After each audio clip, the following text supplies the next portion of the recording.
This is Maury of Yeshara. I have a question for you. Is there only one nation going to be judged when the Mashiach comes? I'm asking that question because of this sentence. The nation to whom they shall be in bondage will I judge. We're going to investigate that. But if you were to choose one nation out of all of them, who would you choose? Look at the image. Have you ever asked yourself, what kind of people would participate in such activities as these? Reveling in the death of the children of Yeshua, bringing their children, taking photo ops, taking souvenirs, body parts, smiling, having picnics, county fairs. Who would you choose? Let's begin. Barashiat, you would say Genesis chapter 15, 13 to 14. Let me give you a little context. Abraham was dreaming. It was a nightmare. It was very disturbing. Let me show you what he was seeing in the dream. 13.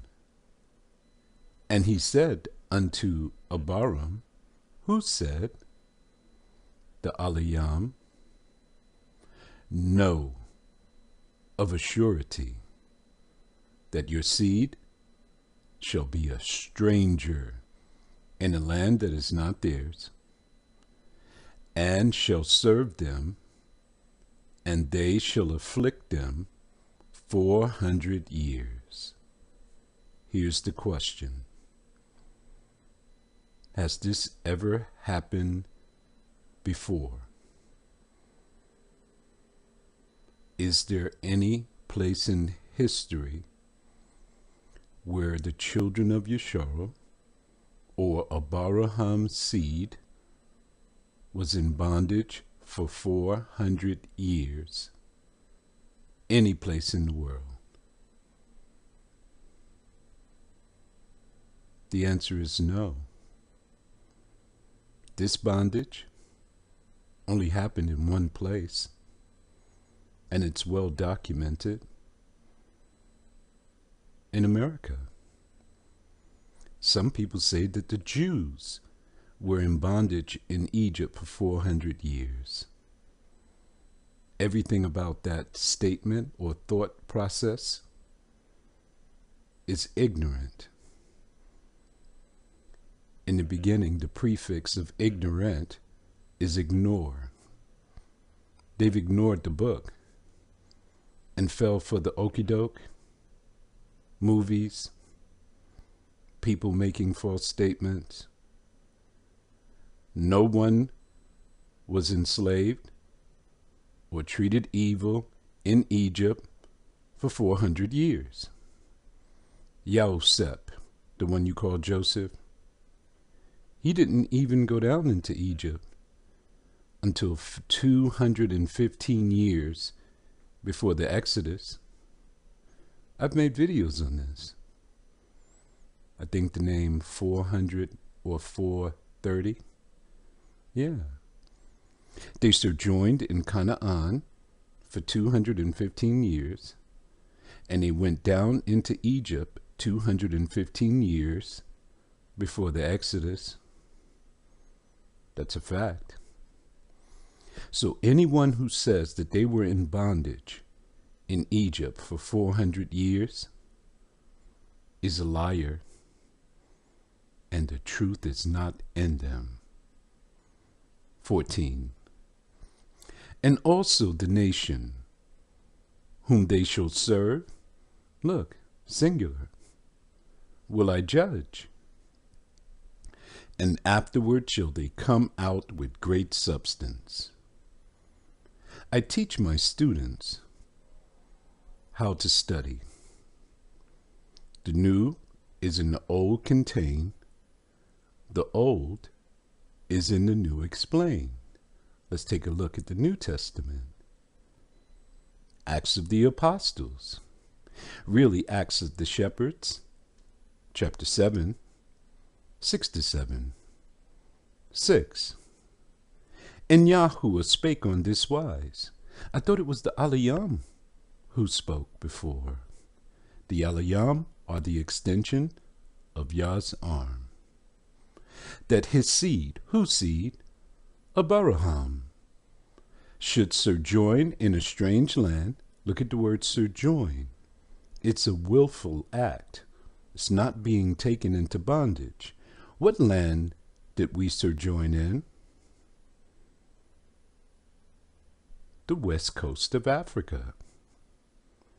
And they should bring them into bondage. They is a pronoun. It describes persons, places, things. Who is the they? Islam. The kings in the west coast of Africa. And Mr. White. It was a collaboration between those three parties to empty out the land and bring the tribe of Yahudah into bondage and treat them evil 400 years. When you speak to the white people in this country and you say that we are this people that are in the book, the first thing they say is that you were not enslaved in this country for 400 years. It doesn't say just slavery. It says slavery, bondage, and treat them evil 400 years. They made laws just to hold us down. 1865, we thought we were free. They came up with vagrancy laws, 13th Amendments, anything that they could muster up to keep us working on their farms. 7. And the nation, singular again, to whom they shall be in bondage, will I judge, said Yahuwah. And after that shall they come forth and serve me in this place. Okay, so I had to do some investigation here, because I read in other places in the text that all of the nations who took us into bondage shall be judged. In order to solve this dilemma, what dilemma? Whether it's nation, singular, or nations, plural, I have to take you to the Paleo-Hebrew, 585 years before the Messiah came on the earth. You see they have BC here. That means before Christ.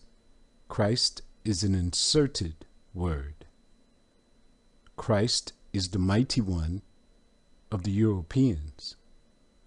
Christ is Christos Helios, the sun god, the god of Constantine the Great. The only thing that is in this book is the Messiah in the Old Testament and the New. Look on the first line. You'll see 4 letters circled there. Hebrew reads from right to left. The first letter, Ha. It means the. The next 3 letters, Cooyah. Look up top there. The Cooyah. See the yah at the end? It makes it plural.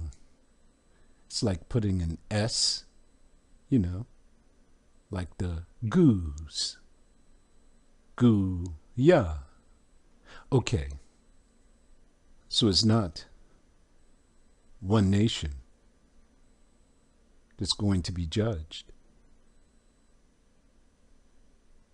There's multiple nations going to be judged. Every place that they took as captive. Look on the third line. There's two words there. Remember, Hebrew reads from right to left. The first word is done. What does that mean? Judge. Let me give you an example.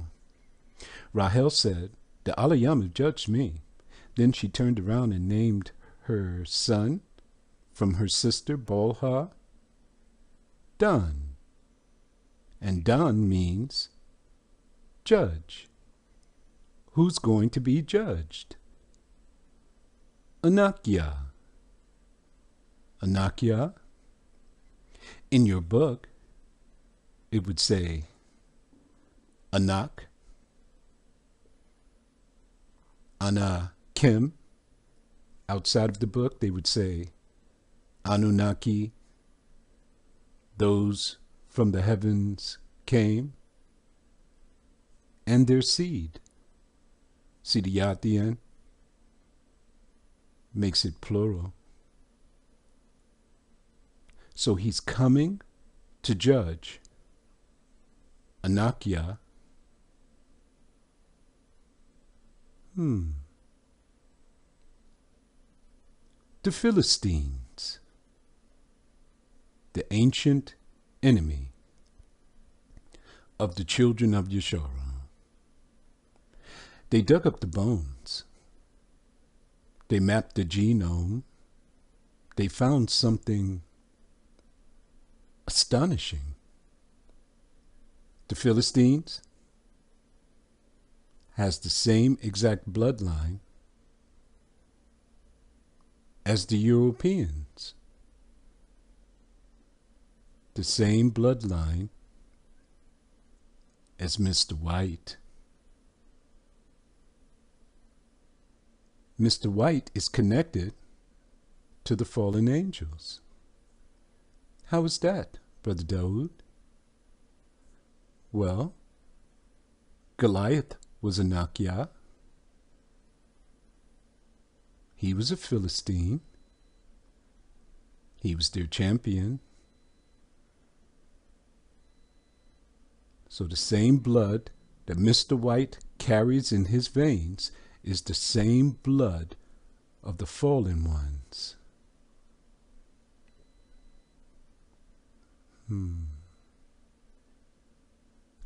Are you starting to see something? Why they said nation instead of nations? What were they trying to lead you to believe? That only one nation would be judged, and that nation has been judged already, the land of Egypt. Then they lied to you and told you that their chosen group, Israel, the Jews, were in bondage in Egypt for 400 years to wipe you out of the picture. This already happened. But it didn't. This captivity happened right here in the Americas. And the translator, who is Anakyah, Mr. White, covered the whole thing up. I want to give you an exercise. Go to the Blue Letter Bible. Type in Genesis chapter 15, verse 14. Click the Strong's box. All of the H numbers are going to come up. I want you to go through each H number. Be very meticulous. Don't miss anything. What are you looking for? Anakyah. You're going to find it's conveniently missing Shouldn't it be inserted? Because it tells you exactly who's going to be judged. But they left that out. Look on the bottom. Here's another one. Gadol. What does that mean? Great. Yeah. Remember, we came across this word before, Gadol, a Gadol eagle, a great eagle, great red dragon. Yeah. But in this case, Gadol means great, and then Rakash, Barakash, substance. So the substance that you will come out with shall be great. Where's that going to be? America, all of the North countries, the islands of the sea, Africa, Asia, every place in which we were taken captive. If you overcome, that is the key. How do you overcome? Well, the first thing you have to do is be lined up with Yahuwah's Passover and his feast of unleavened bread. That is the key to returning. January 14th in the evening will be Yahuwah's Passover. Be there or be square. Tell your neighbors. Plan this celebration with your family. Make a big thing out of it. Advertise it to everyone that you can. Get some jewels in your crown. This is Yahuwah's Passover, not these genetically modified Passovers that you have been following. We hold the keys to the kingdom. And the keys to the kingdom has to do with time. You have to make your appointments to join the line. Shalom.